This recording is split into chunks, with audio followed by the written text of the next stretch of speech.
Oh, you're about to make this a thing now, hey? It is. Yeah, Okay, man. let's get into the poetry. First calling to the stage, man like Marumbo Poetry. Yeah. Come on, give it up for Maru, guys. Give it up for Maru.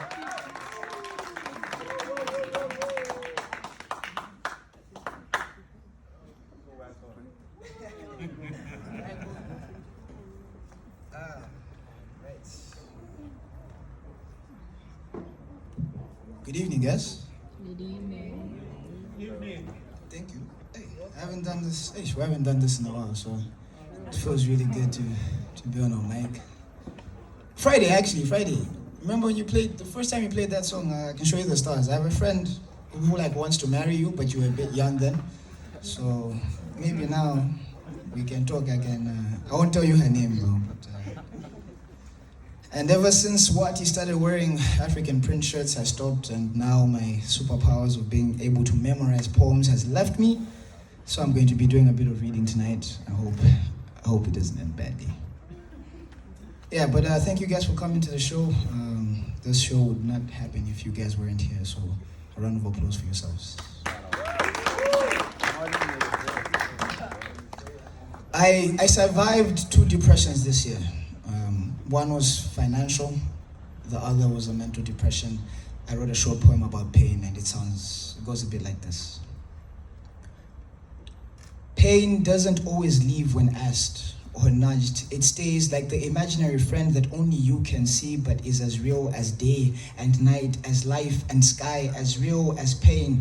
I am too tired to take pain out today. I might sit with it and hang from the ceiling. Thank you.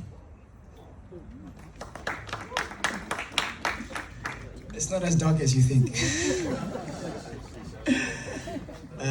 Let's get into a longer poem.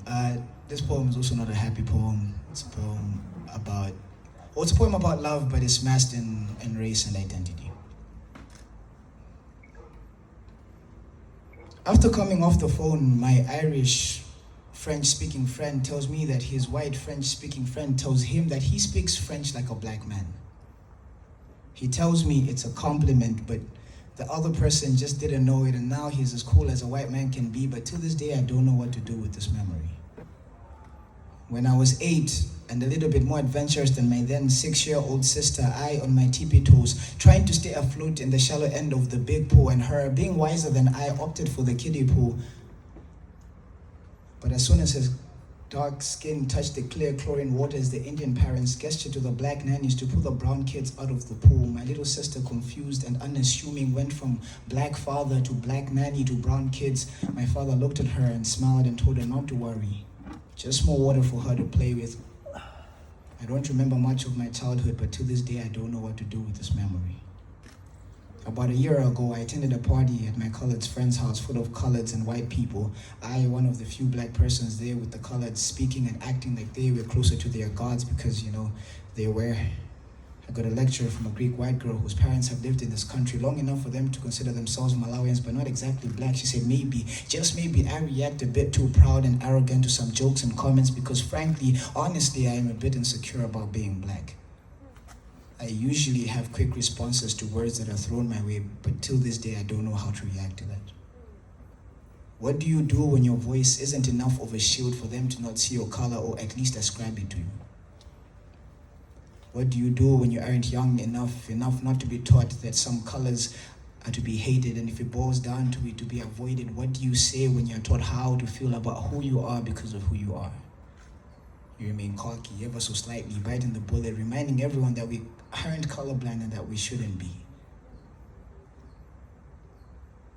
Respond to the jokes because a group of people believe that they are better solely based on the color of their skin, and these days it's not enough what you make because you can't make enough money not to be considered the thief in the room. Or that the reason you have nice shoes on is that you got them from the flea market, or that the reason you are at this party is because you are the son of the help. Remember that a house nigga, a rich nigga, an educated nigga is still a nigga. Like the colors in the room aren't proof that this hate and superiority complex is a fallacy. Like the white boy in the room who's hitting on the prettiest girl at this party who just happens to be black isn't a sign that horny knows no boundaries, even though it might not decide to love because it has been taught otherwise. Like the black boy who's hitting on the white girl in the room who isn't as pretty but has a good heart, isn't looking for financial freedom. I pray we free ourselves from the notion that we can hate each other solely based on the color of our skins, and then maybe start to bond over the color of our blood, that red crimson fluid that flows through all of us, that bead of life that connects us. You don't have to be colorblind to see that love is a color. Thank you.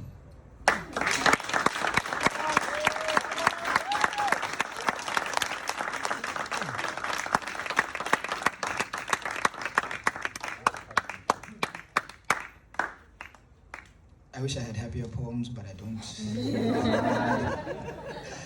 It's like short poems, it's like long poems. This is like a mid poem, and it's titled Reminders of War. She tells me I am a reminder of a mistake she would not like to repeat. That the past cannot be changed or T-pexed. Ideas live through the fires of assassinations and nuclear bombs and revolting and revolts and revolutions. I am a sandstorm away from being a war that she needed not to fight. The troops that needed not to be sent. I am made of oil, British colonization, African emancipation, and American movies, and music and all that other propaganda. I am gunshots at schools and at faraway deserts, a bomb away from being her liberation. I am the Cold War, the desire for warmth she needed. A long-standing lineage of royalty, the battles won, the deconstruction of her faith, the renewal in the belief that love and mistakes can coexist. I am the reason you struggle to let go. I am the reminder of the mistakes you shouldn't repeat, the foundations that lie at the bottom of your feet when you fall in love again. Thank you.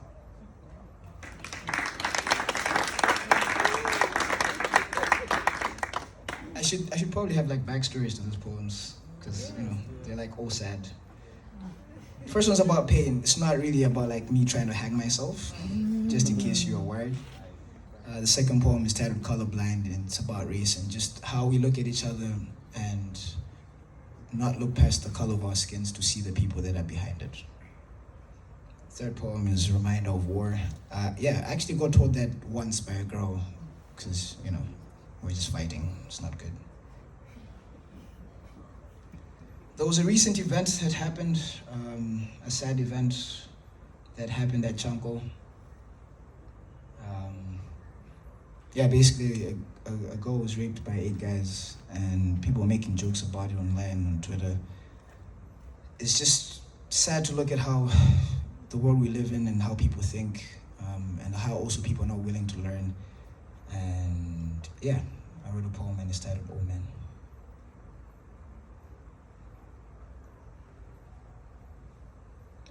It was the mailman, the math teacher, priest, pastor, brother, uncle, Uber guy, father, husband, boyfriend, partner, regular guy by the corner, desk mate, these and the many other men who decided their fate. These men, like most men, don't have a sign on their forehead that says rapist, but the common thread between them is that they're all men. So when she says all men, she means all men.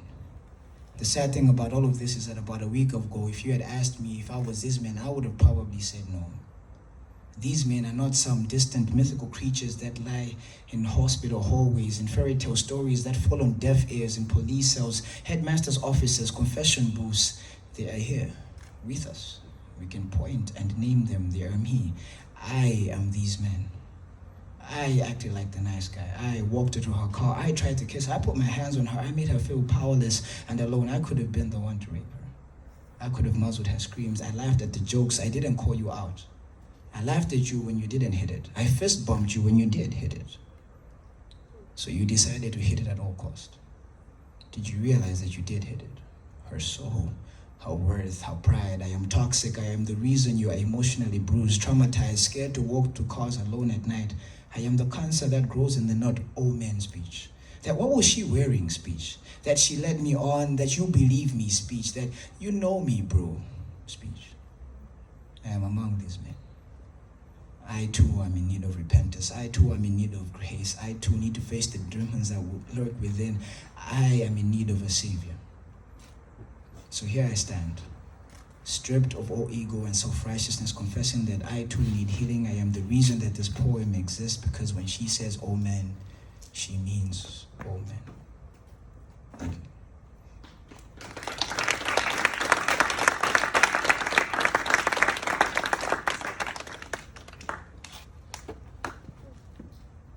I really wish I had happier poems for you guys. Whoa, time is going really slowly. The problem with growing up with privilege is that you broke everything knowing that mommy and daddy could fix it. So you broke your phone and your console knowing that mommy and daddy would be able to buy it back. The problem is that you grew older and decided to treat hearts and bodies the same. As if when you break a body and a heart, you can buy it back.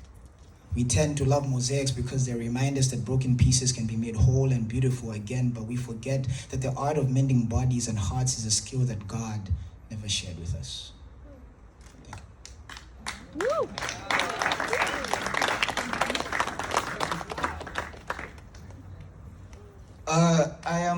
So my name, I didn't introduce myself, like 6 poems into this.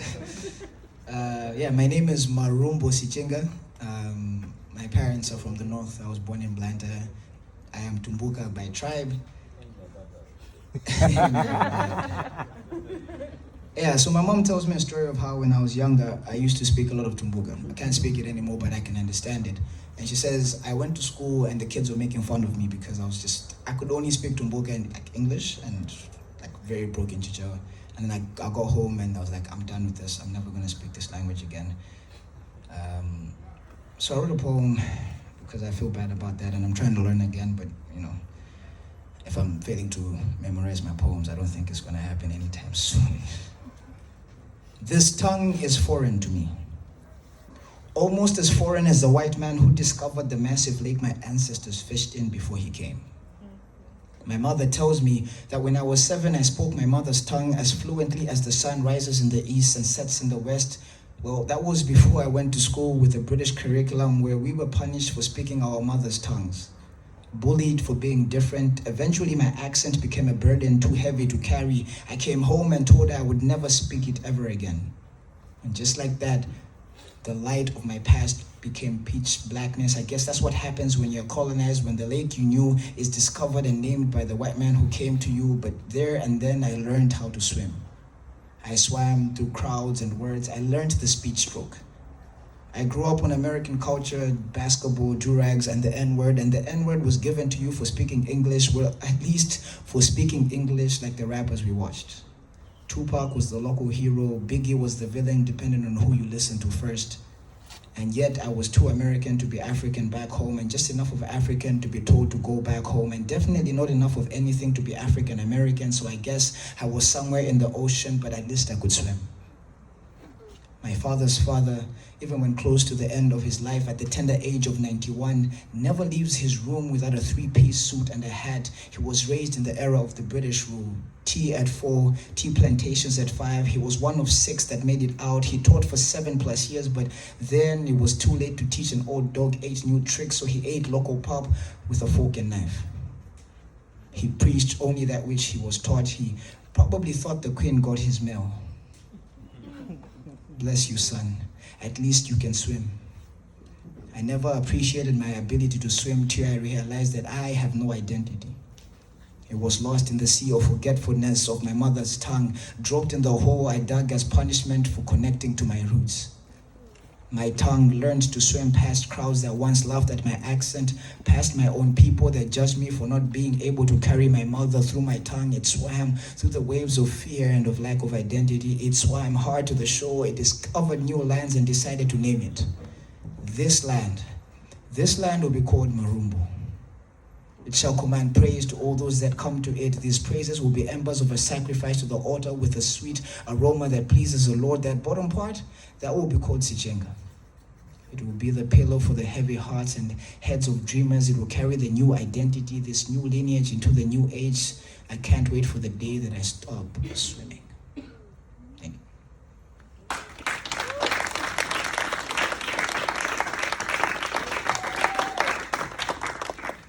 I promise, at the next show, I will have happier poems. I promise. Okay.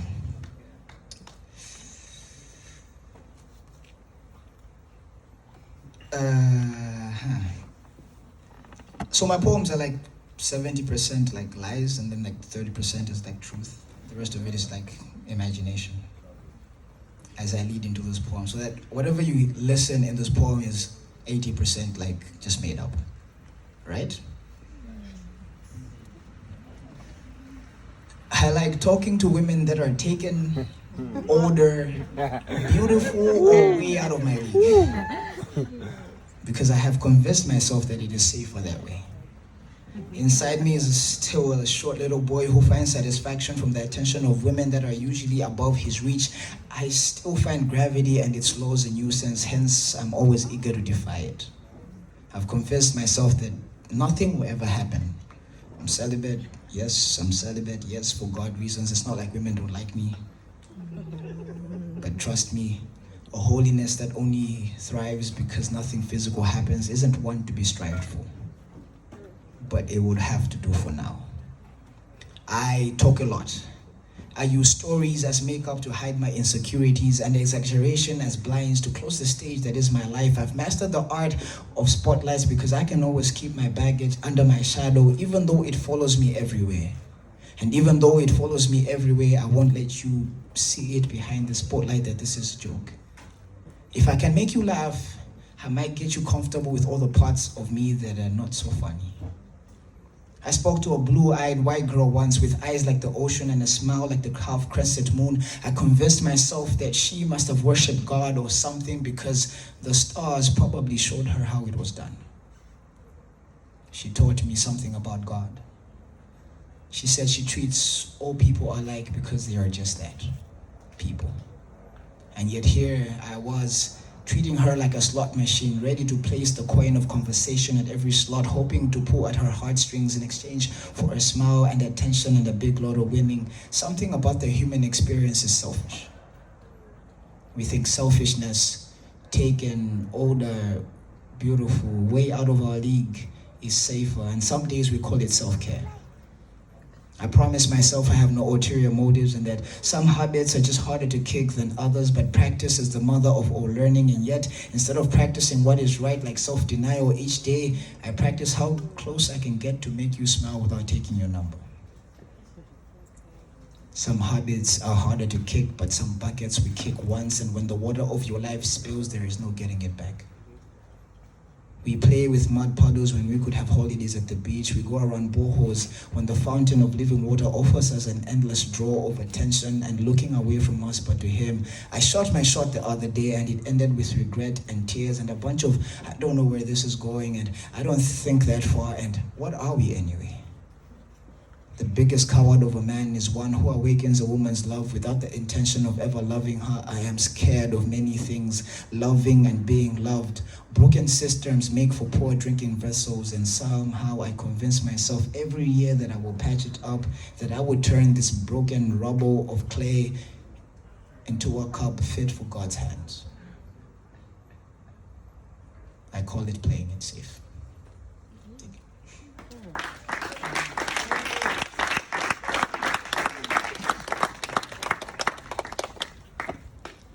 My last piece is not a happy poem either. I'm gonna be happier next time though. Yeah, this poem is titled, I Want.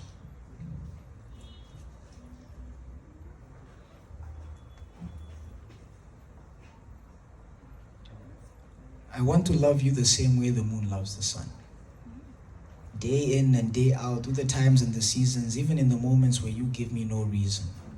I want to love you even when we grow old and you develop that bag under your eye and you start believing my lies.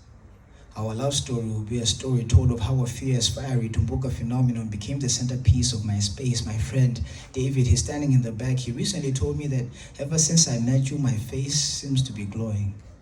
I told him it was probably because I was reflecting your beauty, mimicking the moon as it reflects the sun, or maybe it's because I get nervous around you and I sweat a lot. Or maybe it's the Vaseline blue seal, or maybe it is because I am the moon to your shine. I am what the priest used to predict the falling of the rain, the love tears from the gods that water the earth to bring about life. You see, loving you will be nothing short of a rain dance. I want to know the heights with which I can love you, like Egyptians building pyramids to worship the sun. You are a goddess and I am a son of a son, so our love story must have been written in the stars by the very hand of God.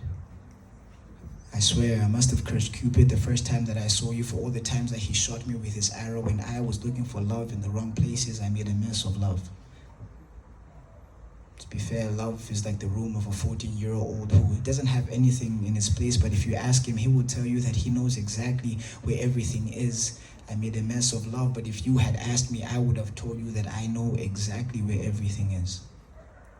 To be fair, love isn't always tidy. So I kept my hair uncombed throughout the months of January and February. Even though I looked and bathed, I kept it so as a token of my love for you. And your love drove me to a desert, and I lived off the sweet honey voice notes that you sent me and the locust swarm pictures that were took in my phone. And I nicknamed myself John because I am a Baptist after all, and you are like the river Jordan. So I came to you to plunge myself beneath the flood of your care so that I could learn to die to myself and learn to love you again. I want to learn to love you the same way Harefoot loves nappy hair. In a nurturing and caring kind of way. So maybe your nappy hair can grow into a dreadlock and we can break the deadlock of loving badly. I badly want to love you even when you grow bold and decide to cut your dreadlock off. I want to be bold enough to love you even then. I want to be bold enough to love you the same way a mother loves a child. And just for the record, my mother likes you, and if you know anything about her, she doesn't like everyone. Studies show that 97.3% of all females are crazy. It was a Harvard study. Facts. And they have at least 3 personalities. And so before I get down on one knee and ask you to marry me, I want you to doubt me 4 times so that I could learn to love each and every one of your 3 personalities and then learn to love you again. I want to love you the same way the watchmen love to see the dawn. The same way government officials like to see 4 on the clock because to them it is a sign that you're going home. You are what I think about when I hear the words home. The sound of the TV left on, the soft caressing of the carpet, the drip in the sink that needs fixing, the calling of my mother in the corridor, the slamming of my little sister's door, the whistling of the leaves outside, the barking of the dogs, the closing of the gate. You are what I think about when I hear the words home. I wanted to know all the ways with which I could tell you that I loved you, so I signed up for some Swahili, Tumbuka, and French classes so that I could learn them to tell you in them how much I want to love you, but still I felt that wasn't enough, so I connived with the sun, the moon, and the stars so that every day and night you would look up and read a poem written by me of how much I want to love you, but still I felt that wasn't enough, so I bribed the air so that with this breath that you take, you would inhale me and exhale a poem written by me of how much I want to love you. I want to love you as abruptly as this poem ends.